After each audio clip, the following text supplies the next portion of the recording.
Oh.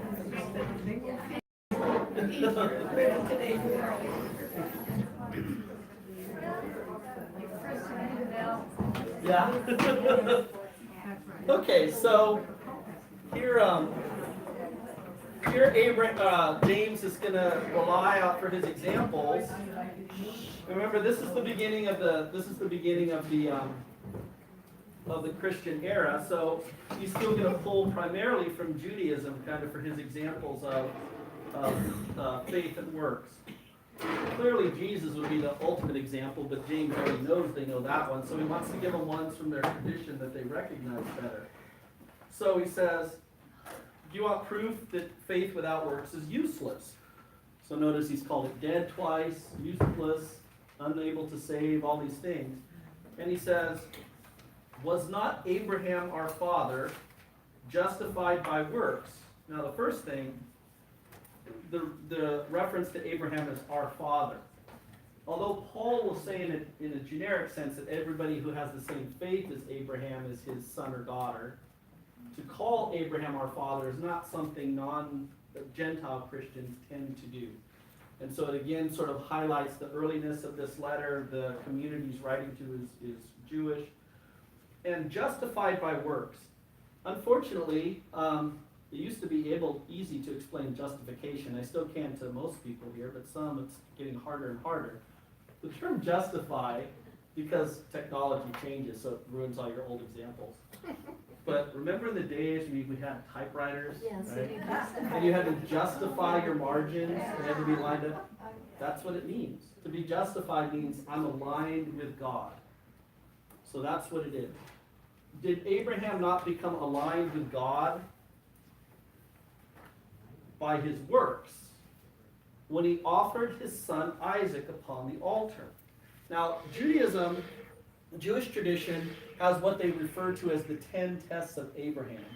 So just as there was God speaks 10 times to create the world in the story of Genesis, God sends the 10 plagues upon Egypt.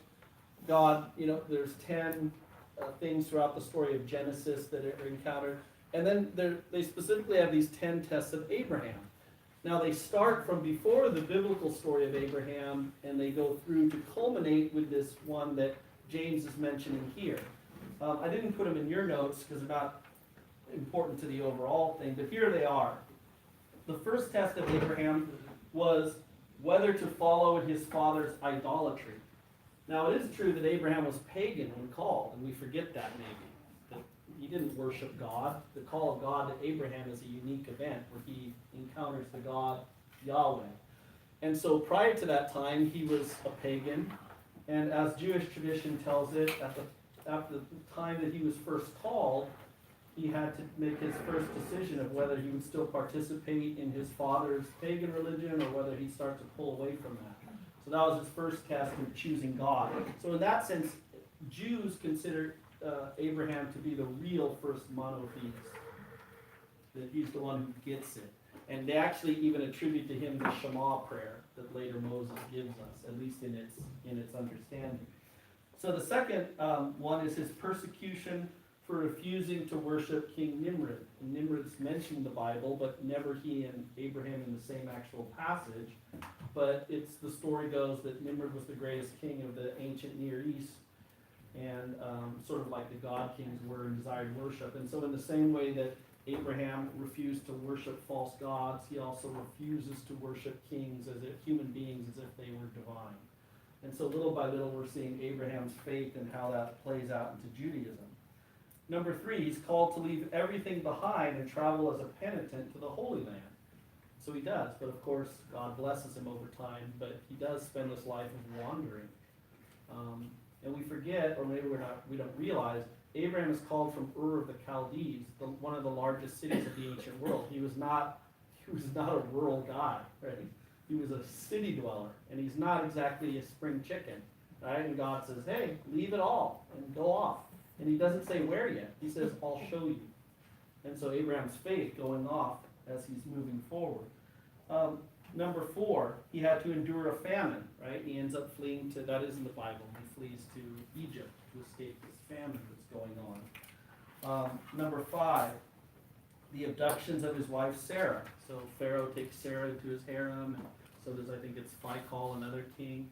So he has to deal with these issues that could have led to his death or to Sarah's rape and other things.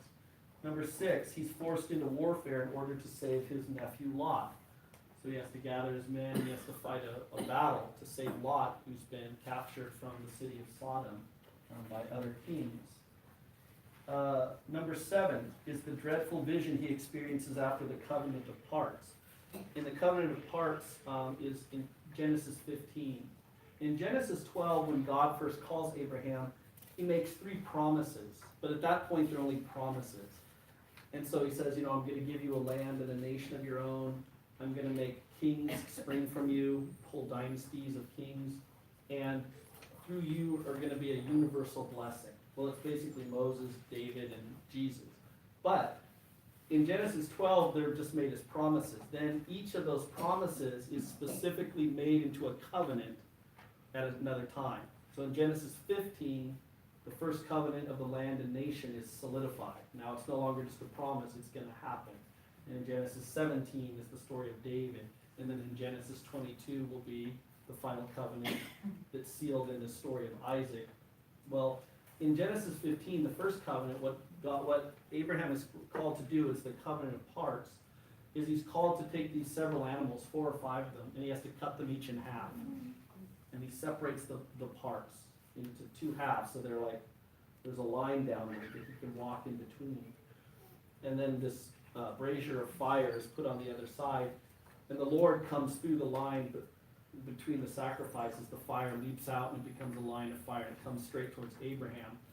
And we're told in Hebrew he has a sleep of death, the nefesh mot. He falls asleep. It's like a death sleep. The only other place it's used in the whole Bible is the creation of Eve. I think our translation, at least the New American Bible translation, says they put Adam into a deep sleep. No, it's literally a sleep of death. So something new is coming out of it, right? Eve is literally born out of Adam's dead side. It's very Christ-like when you realize that later. But anyway, he goes into this deep thing, and while he's in there, he has this dream. And the dream is both inspiring but terrifying. It's inspiring because he realizes God is going to do exactly what he said. He's going to make them a nation. He's going to give them the promised land. But he also has the vision during that time of the fact that they will be enslaved for 400 years and the murder of the children and all the horrible things that Egypt is going to do to them before it happens. And there's nothing he can do about it. And so Israel, the Talmud says, in that vision stayed with until his dying day. Right? You don't leave something like that behind when you witness it. And so that's the next test. Then, number 8, this one's kind of funny, but not really funny, but is his painful circumcision at an elderly age. I don't know if you guys ever listened to Jim Gaffigan, the Catholic comedian guy. I love Jim Gaffigan. He performed for the Pope. And he actually is Catholic, like where he goes to church and stuff. 5 kids, his wife's super. Well, he has a joke about this. He goes, what happened in Genesis 15 when everything sort of took a downturn in the Bible? He's all in Genesis. It's like, hey, don't eat the tree. A few more chapters. Hey, build me an ark. Genesis 15, hey, why don't you all circumcise yourself? He's all, if I was Abraham, I'd be like, I'll build you 2 arks, right? then he says, and my wife told me, he goes, because I don't really read the Bible, I'm Catholic, but my wife told me it says, Abraham circumcised himself.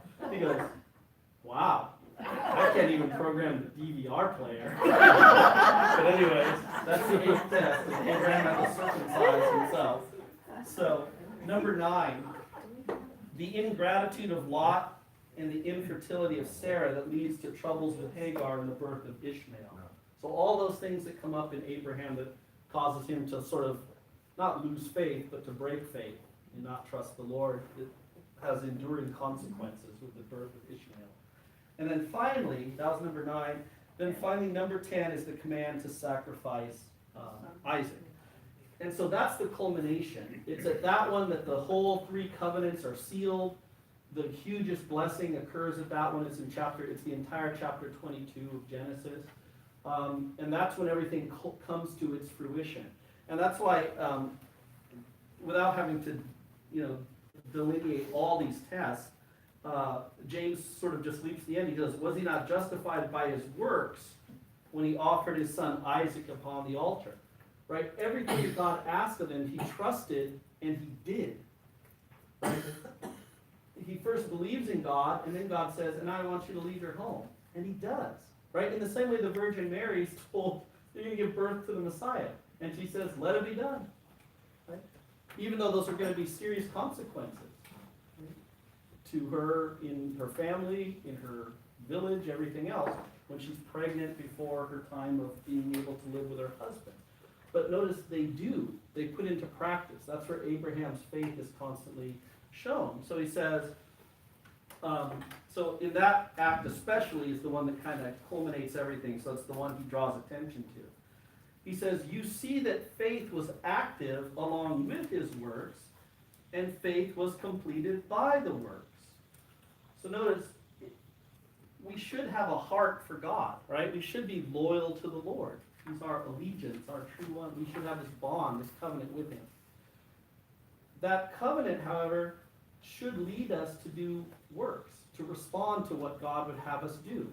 In fact, the way that love is described in the New Testament is obedience to the commands. Jesus says it quite clearly. If you love me, obey my commands.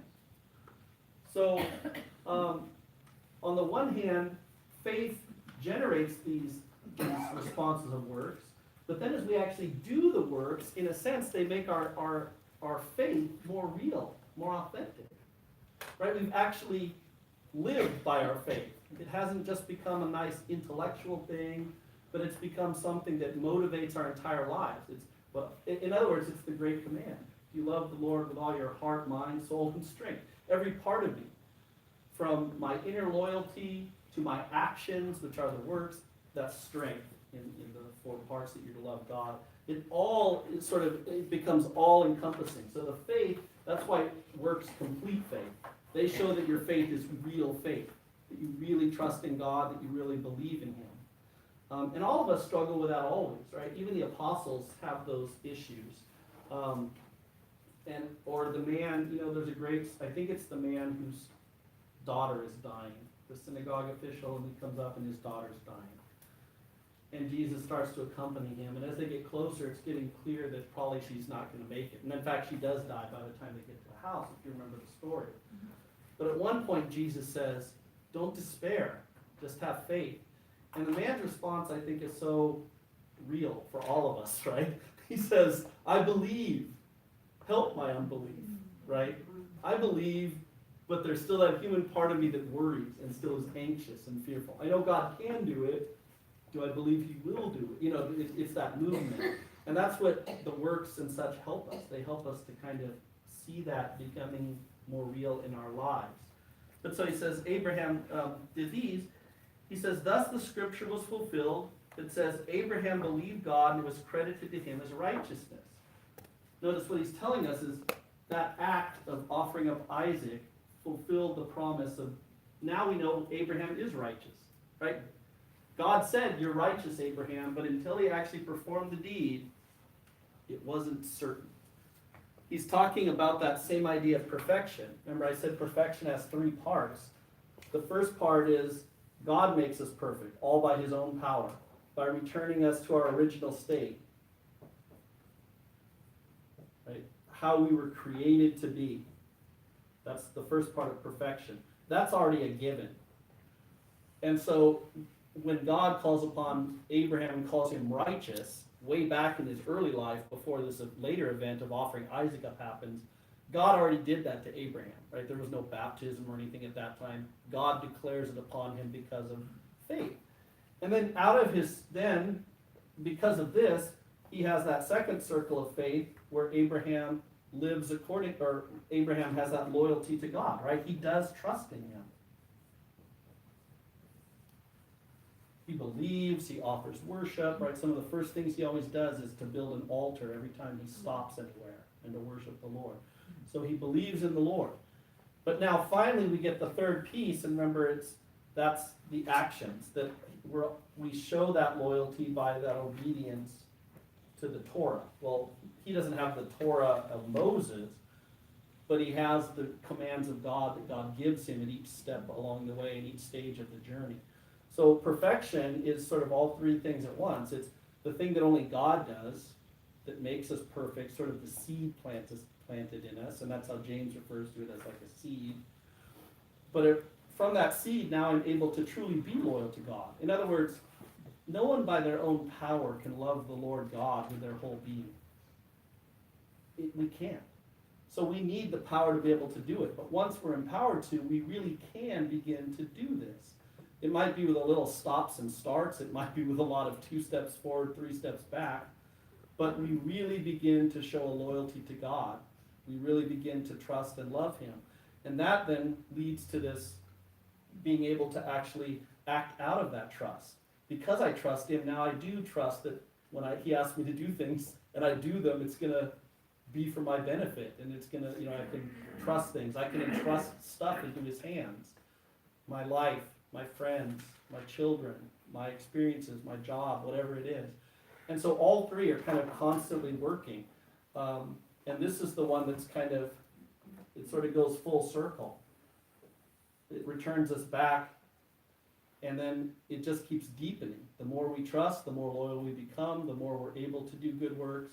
So it's not like automatically you just can do any great thing. No, you have to build up to that through this relationship with God of loyalty to him, seeing that when he says to do something and he gives you the grace to do it, seeing that when we pray for something to come right, it does happen, that he does protect us.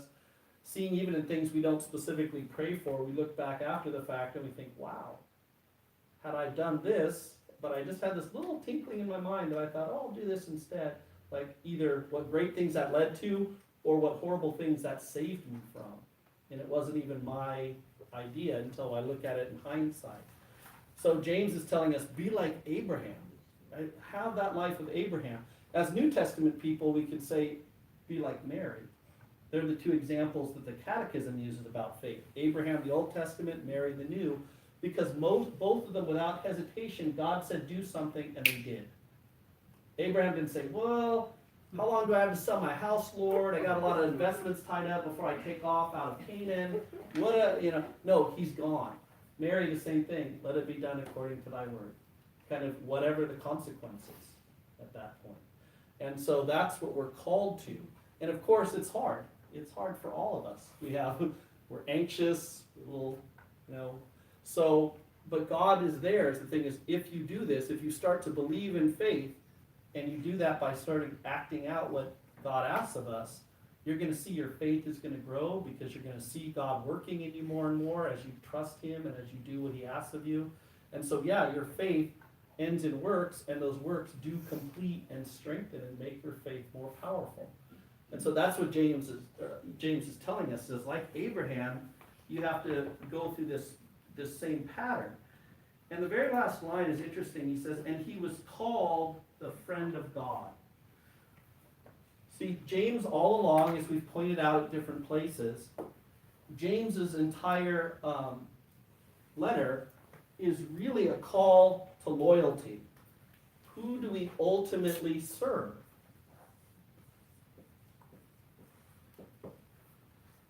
Do we ultimately serve God?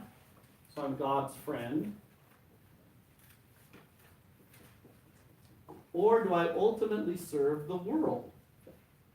And if you look, at chapter 4 of James, verse 4, he says, adulterers, do you not know that to be a lover of the world means enmity with God? Therefore, whoever wants to love the world makes himself the enemy of God. So are you a lover of the world, or are you an enemy of God, or are you a friend of God? That's what James's whole thing is, right? These are the people who are only hearers. These are the people who are doers. These are the ones who have faith works. These are the ones who have just faith alone, just like the demons. In fact, he'll even refer to their understanding as demonic later. Where he says, where is it? Oh, in chapter 3, he says, with verse 13, he says, who among you is wise and understanding? Let him show his works by a good life and the humility that comes from wisdom. Notice again how James defines wisdom. It's not some kind of philosophical, theoretical thought. It's from doing good works. In other words, wisdom is defined as putting God's law and will into practice concretely. So the command says, do not commit adultery, but then Jesus tells us even lust violates that.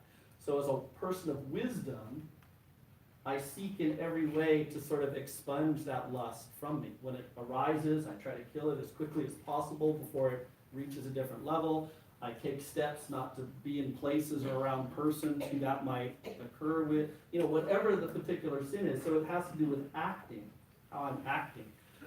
He goes on, he says, but if you have bitter jealousy and selfish ambition in your hearts, do not boast and be false to the truth. Wisdom of this kind does not come down from above.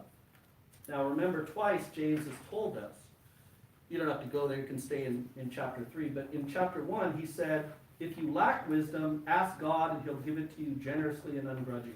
Right? It's God loves to give. He's just going to give it. And then later, James says, do not be deceived. All good giving and every perfect gift is from above, coming from the Father of lights. So now James tells us, but if your wisdom is filled with kind of selfish ambition, right? You're out for what you can get for yourself at the expense of others or whatever. And if it's with bitter jealousy, you don't like what other people have because you want to possess it or you don't want it. And it's earthly, unspiritual, demonic. So there he returns the idea of the devil. That this isn't neutral. We're not talking about neutral wisdom. Wisdom is either good or evil. For where jealousy and selfish ambition exist, there is disorder in every foul practice. Right? It's going to break communion. That's from the beginning of time. That's the point of God's creation. Everything was meant to be in a perfect communion. Right? God with creation, human beings with one another, human beings with the creation, human beings with God, human beings within themselves. Everything was meant to be this perfect, integrated harmony of relationship and love. And that's what we're still pushing for at the end, the communion of saints, which will be the new heavens and the new earth when it's completely fulfilled. But sin always brings the opposite. Competition, disorder, anxiety, splitting people apart, splitting families apart, splitting races apart. Everything is splitting human beings from the earth, splitting us down the middle ourselves. So we have faith, but we're still living according to the parts of the world. So that's where he's telling us real wisdom doesn't lead to those things. So we have to see where these things lead to. But he's also telling us, if you follow the pattern Abraham sets out, then you will be a friend of God. In other words, that's your choice has been made. You know where you stand, and you can proudly say that. Jesus himself in Luke's gospel puts it this way. He says, I forget the whole statement, but at the end he says, but hold your heads high, for you know your salvation is at hand. Right? When all these horrible things are happening to you, and then the signs begin to come of what's right around the corner with the kingdom, he says, hold your heads high. Right? You know you're going to be okay. So seek to be a friend of God. What's interesting is then he gives us a second example, which he doesn't spend as much time on, but it's just an interesting one. And a lot of scholars who don't have anything better to do spend a lot of time wondering why he mentions this person for like one verse. But here's what he says. He says, see how a person is justified by works and not by faith alone. By the way, just for your own understanding, that's the only place in the entire Bible where the word faith alone is found. And it's negative. Paul never says faith alone. He says the just are saved by faith. But he doesn't thereby imply that there's nothing else afterwards. It's just that the necessity of faith to be part of this salvation. So we have to be careful. When Protestants talk about faith alone, if they know their stuff, they'll admit this. Romans 3:28, Luther, when he translated it into German, added the word alone, allein, in German. And immediately the church called foul. It said you can't add things to Scripture so that it says what you want. And his argument was, well, that's really what it means. I'm just helping people understand better. And the church didn't buy, but it's interesting because later he did take it out because it became such a problem, and Luther always wrote really nasty things about all of his opponents, but he's like, all the church, they're all so hung up on this word alone, and so, but just so we know, in reality, the word faith alone is never found in the Bible except one time in James, and it's condemned. Condemned. Not by faith alone. Now, verse 25, he now gives us the other person. He says, in the same way, was not Rahab the harlot also justified by works when she welcomed the messengers and sent them out by a different route? Now, who's Rahab? Does anyone remember? Yeah. She was the person who helped the, what is it? The spies. The spies in the Holy Land to, she kind of protected them against. Right. When Israel has crossed the Jordan and is about to enter the Holy Land to begin its conquest under Joshua, and Joshua sends out spies to reconnoiter the land, and God is interesting. This talking about trusting God and faith. They look at all the land, and God says, "Yep, let's start with Jericho." Right? Jericho is a huge walled city with armies and everything. And, on a human's perspective, it would be the stupidest place to start when you're armed with a bunch of people with, pitchforks and things, right? I mean, what? Jericho? Why don't we start a little smaller, like a little walled village over here and work our way up? Nope, God's right from the beginning, Jericho. So a few of them sneak into the city, but the king is alerted that they're there, or the ruler. And she's really, today we call her a madam. She owns a brothel, the harlot Rahab. So she takes the guys and she hides them, and it's really interesting. The reason she does so is she says that she believes that the God that they follow will be able to conquer the city. Right? She shows faith. She has no idea who this God is. Just hearing their small discussion, and so she hides them overnight, sneaks them out so they're not found, and they promise her that you and your family won't be destroyed because of this faith. But make sure you put a sign out so that we don't destroy, your home. And so she ties the red scarf and everything. That's why it's a red light district. Because of Rahab's red. Right? In the Middle Ages, it was the red lantern district. Now, as we get more technological, it just jumps type of light. But it all comes back to Rahab's red scarf. So sure enough, when the walls collapse and the army's destroyed and Israel pretty much goes in unopposed, and they kill every other person in the city except Rahab and her family, and they become part of the Jewish, the Israelite people. In fact, I think Matthew I can't remember. Let me see really quick. She's in the genealogy. Right, she's in the genealogy of Jesus. So she's one of the ones who stands in that Salmon. She married a man named Salmon, and she was the mother of a man named Boaz, and Boaz became the father of Obed, who was Jesse's father, who was David's father. So she's for his great grandmother. But so Rahab saves her life, her whole village. But notice the point of James is she also acted on it. She believed that this God was the real God, and then she put sort of meat on the bones of it by actually taking the men, hiding them, keeping them hidden, keeping them fed, and then sneaking them out, right? Taking her own life into her hands. So she showed, like Abraham, that she really believed. It's also interesting, and different scholars have different reasons for this. Bonaventure's reason, which I think is a good one, I don't know if it's completely accurate or if it's the only reason, but he says there's a lot of things that sort of connect them in James's mind. One is, although James doesn't mention it, Abraham was also known for his hospitality, just as she was, right? Because Abraham, the three men who are really God and the angels come to visit him, and all the hospitality he shows. Secondly, he points out that on one hand, they were both pagans when originally called, Abraham and Rahab later.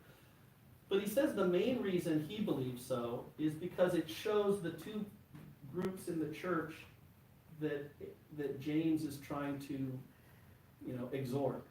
On the one hand, you have Abraham, who's a wealthy, he wasn't Jewish, but he stands as the father of Israel, so to speak. So he's wealthy, he's male, he's righteous, right? In every Jew's mind, Abraham's up there. He and Moses and a few others. And then on the other hand, though, remember he had said a brother or sister in need earlier. Now you have the other side. You have a woman of disrepute when she enters the faith, right? She doesn't remain that. But what is she as she first comes to faith? She's a prostitute. In fact, she makes money off other prostitutes. She's a pagan. She's a woman, right? She stands the exact opposite of Abraham. And yet this is the same type of person that James is trying to tell us. Look, the poor are the beloved of God. And we need to serve the poor. We need to help these people who have this faith, right? Because they're like Rahab. So on one hand, it's a call to us. On the other hand, it kind of brings up what's going on in the church, of the problems going on there between the different groups of the social classes in the church itself. But he says, was not the Rahab the harlot also justified by works when she welcomed the messengers and sent them out by a different route? And then he tells us, for just as a body without a spirit is dead, so also faith without works is dead. And in this last statement, so now he's called faith without works dead twice. But the Hebrew conception of the human person, is a unified reality. It's one reality. There's just one thing of us. Death as we experience it now is an unnatural state. There should never have been a time when body and spirit, or body and soul, as we say today, are separated. But only because of sin, God has to do that before he renews the person sort of from the inside out. But we will be given new bodies again. In the same way, though, James says this. He says, in the same way, are faith and works related? Right? Works are sort of your bodily part of you. They reflect who you are. They reflect your soul, so to speak. And just as a body without a spirit is dead, so faith without works is dead. It's nothing.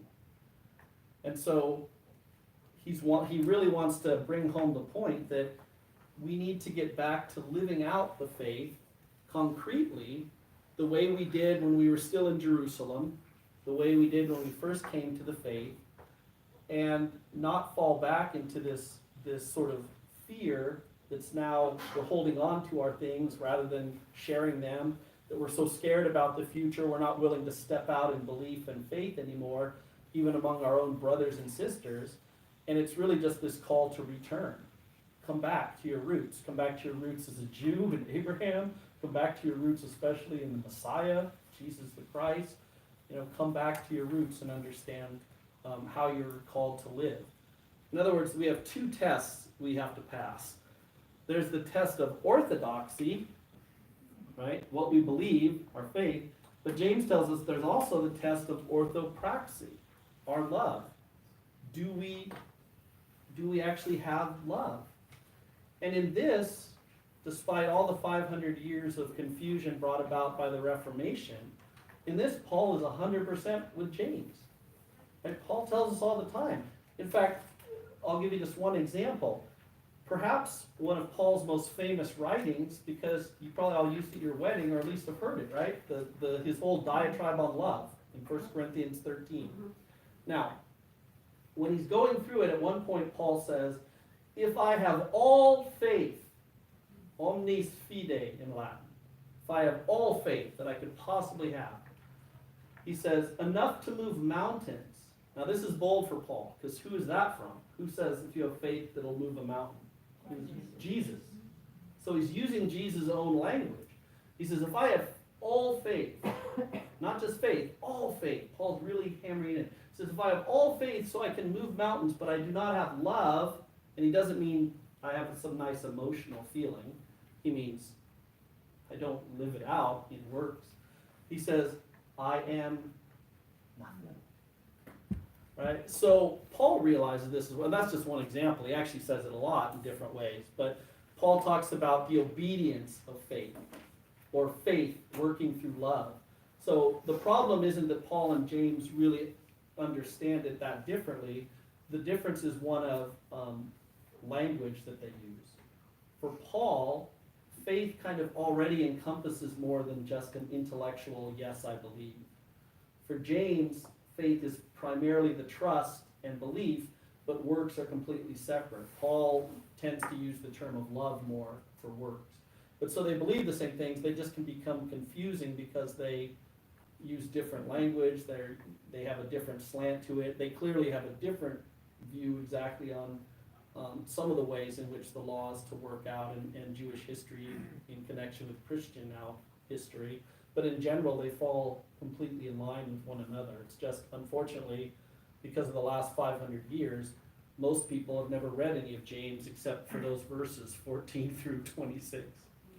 Because that's what James is read through now, and that's a horrible misunderstanding.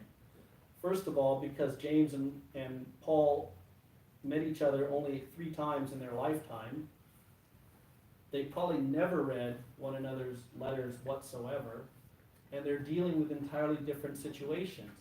And so to read, as Protestants did, to read James to make him fit Paul, and where he seems to disagree, to kind of shoehorn him in what he's talking about, is really to misunderstand the whole thing. James should be read entirely on his own. He wasn't influenced by Paul. Paul's churches had no influence in the Holy Land whatsoever. Right? Paul didn't found a single community outside of the Gentile world, not one. And so none of the James's people, none of them even know who Paul is for the most part, except by word of mouth. The other thing to remember is this, and this isn't to denigrate Paul, because I love Paul, but we make the mistake of attributing to Paul in the early church the importance he has now because 13 letters were written by him. But in the early church, Paul was on the fringes, you have to realize, especially in the very beginning. At the time when Paul dies, the Jewish believers outnumber the Gentile believers still probably somewhere of 3 to 5 to 1.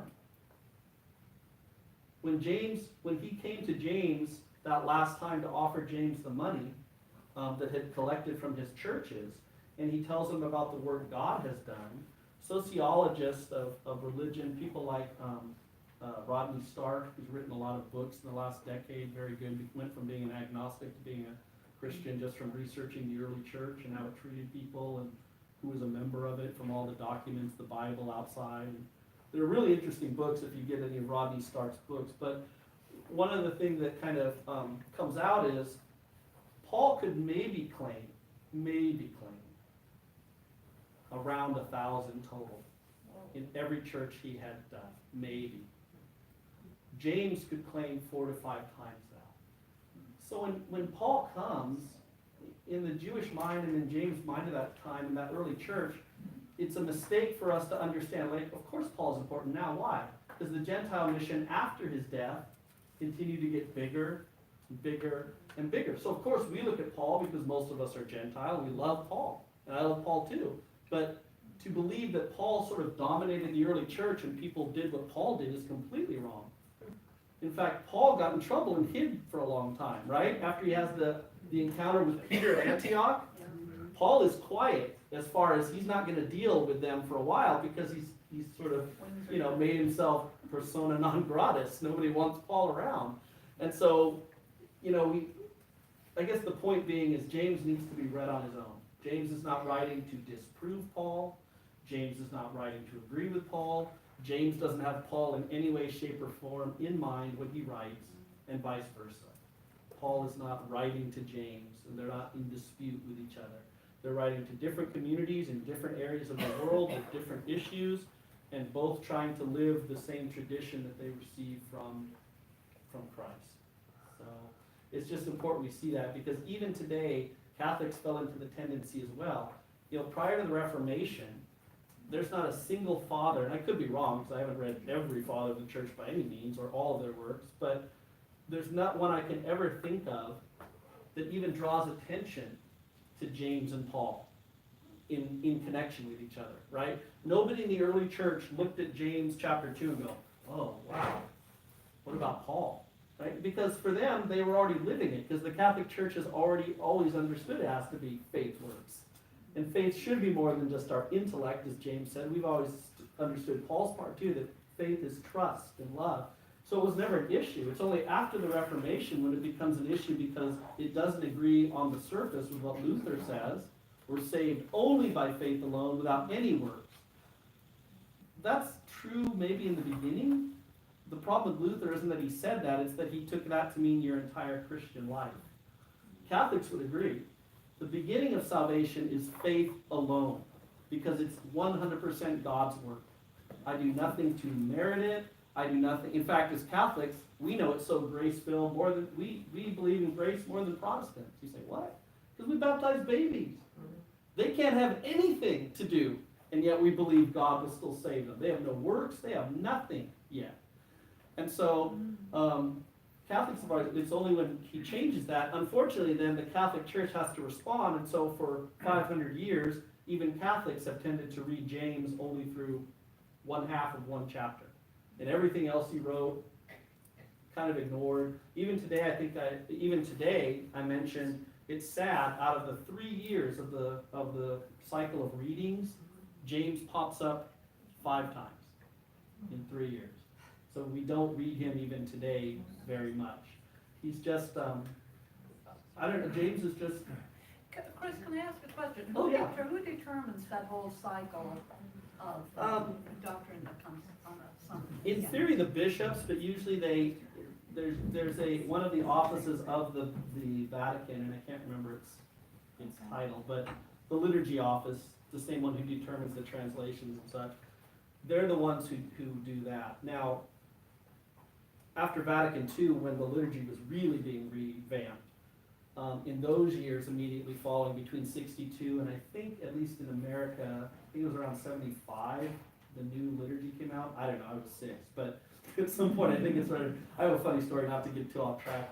My father's sister and her husband, my dad's from New York and back east in Massachusetts, all our family, his family. They flew over to visit my parents. I think maybe my youngest brother had been born or something. Anyway, they were out here. I don't remember it. I was little. But they came out, and when they left New York, it was still the Tridentine Mass. And they weren't really paying attention to everything that was being said about the new Mass suddenly starting this weekend. So my parents bring them to Mass, and my parents are just as shocked as them, but it was really funny. After Mass, my uncle, turns to my dad. He's like, "What the hell's wrong in California? Like, what are you people doing? Is that even a mass we were just at?" Because literally in that time period, in one weekend, you'd gone from one to the other extreme. Well, by the time I got back to New York, it was all like that too. But anyway, in those ones, a special committee was put together of bishops and experts, and Paul VI really had a huge hand to play in that whole process for those. So generally speaking, that's it. But now it's given to a group of bishops at the Vatican. Now, interestingly enough, one of the things that Francis has done, although it hasn't taken concrete form yet, but one of the things Francis has done is he said that translations now for a given country or whatever a bishop's group holds sway over, whether a country or a region, he has delegated that responsibility to them, because he said, why is the Vatican worrying about an English translation that's done in Ireland versus America versus Australia? Like, each one can kind of take care of that because they actually speak the language, that's their thing. And it's funny, some people, like me, I hear that, I go, right, no big deal. Some people flip out, right? Anything that Francis does makes some people flip out. They're like, oh, now, because now we'll all have horrible translations, I guess, because the Vatican doesn't have to do it anymore. I'm sure, the thing is open if people complain and said this is inaccurate, and the Vatican still has its ultimate view, but he was just saying, we don't have to do everything here that you can do locally, which is interesting because that's actually the Catholic principle of everything. It's called subsidiarity. Whatever can be done at a lower level should be done because it gives more power immediately to those involved who are more affected by it, and only things that cannot be done at that more local level should be at the next level. Not the top, but the next level. And their job is to empower the level below them. So that's why in the Catholic point of view, the family is the most important thing. What happens to my family, I decide, because it's my family. And then whatever I can't take care of on my own, well, now the local government has to look at. And whatever they can't handle, then the state government. And the church, all Francis is doing is he's being logical. He's saying, look, we say this is true of everything, but then in the church itself, we don't actually govern that way. Everything's from top down instead of trickle up. You know, even in the Middle Ages, when the Pope's power authoritatively was far more powerful than today, he could excommunicate whole countries and such, like Innocent III. Even in those days, you didn't have documents and everything coming down every year from on high. The Pope was there that when churches went wrong or issues arose and big things that the churches couldn't get understood, where there had to be a real final decision at a higher level, then the Pope stepped in and he was the authority. But we've kind of changed it to now we look to the Vatican to do everything for us, right? And so it's this ongoing sort of, here's new documents, every year we got new documents and the liturgies and everything else is all come, and instead it's kind of sort of changed the whole structure, so everything's top heavy now and then everything at the bottom looks smaller, right? Under that same view, laity should be responsible for a lot of things, and only what isn't in their purview, that's the only thing that the priest should be responsible for, and then what the priest can't do, then the bishop. I mean, a lot of, the church already recognized that. That's why after Vatican II, they required financial councils in each parish. Because in the old days, right, the priest was supposed to be everything. He not only did all the sacraments, he also had to run the whole parish. He had to do all the business ends. Really? Because he went to school for that, right? His 6 years or whatever, he knows all about that stuff, And it stresses a lot of priests out. They don't know. It should be people who are in business and know economic, and that's their life, who should do that, right? That's a gift to the church. Anyway. One more question, Chris? Yes. When did the actual rite of ordination come into play within the church? Well, we already know, we already know in the Bible itself, 1 Peter's and Acts already talk about laying on of hands of people for presbyters and deacons. Okay. An actual rite in the sense of when does it become standardized? Yeah. Probably around the year 700 or 800. Up till then you have multiple, sort of like what Francis is doing today, is different regions all had a rite, but it was similar, but it wouldn't always be exactly the same, so it becomes standardized around the 700 or 800s. So, yeah. Okay. So let's, Did you send your email? I don't know, where's the basket? I think it went around. No, it didn't make it Here.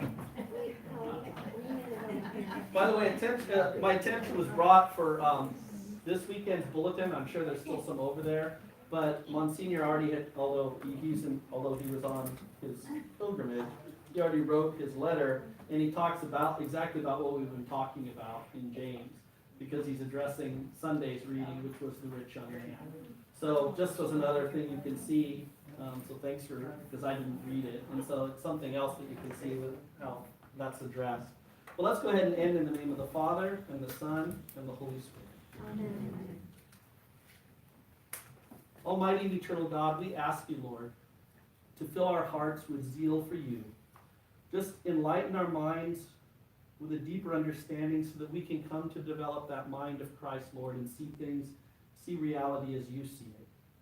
And also enliven our hearts with love, Lord, so that upon seeing reality, we know what's expected of us and we're touched with the compassion to serve you both in yourself but also through others and their needs, Lord.